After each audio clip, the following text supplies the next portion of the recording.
Hey Grace family, and welcome back to our midweek check-in.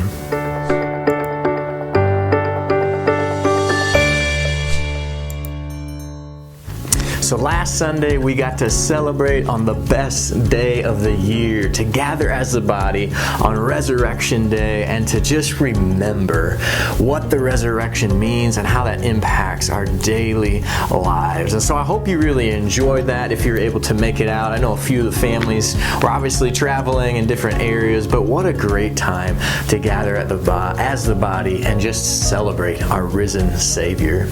And last Sunday, we got to celebrate and focus on the theme of hope and how that's tied into the resurrection. And as we found out, we have a living, lasting, joyful hope because of God's great mercy through the resurrection of Jesus Christ, His Son.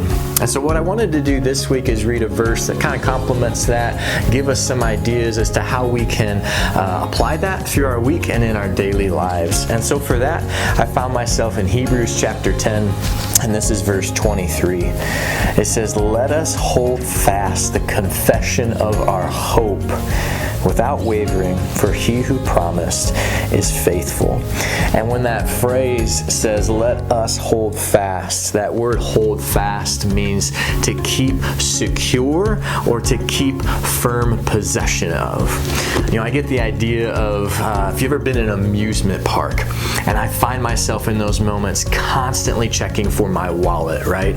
Like that's a possession that I need to have in hand. It's very important for the day. You don't want to lose it there. And so between every ride, I'm always tapping my pocket. I'm checking to make sure wherever I've got it on my body that it's there. Between the rides, on the rides, going to a meal, traveling, walking throughout the park. I mean, I'm constantly checking and making sure I've got a firm hold, a secure hold of that wallet.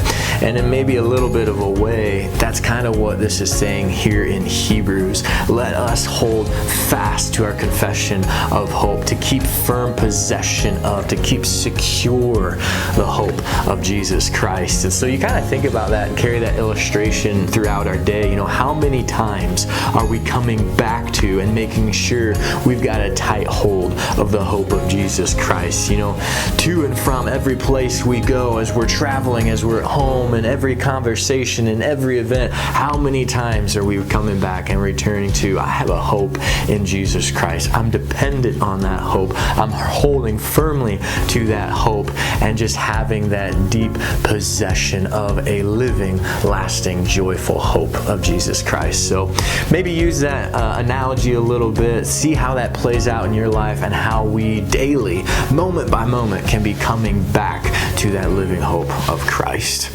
So looking ahead at this next Sunday, we're going to be back in our series Discovering a Life of Joy.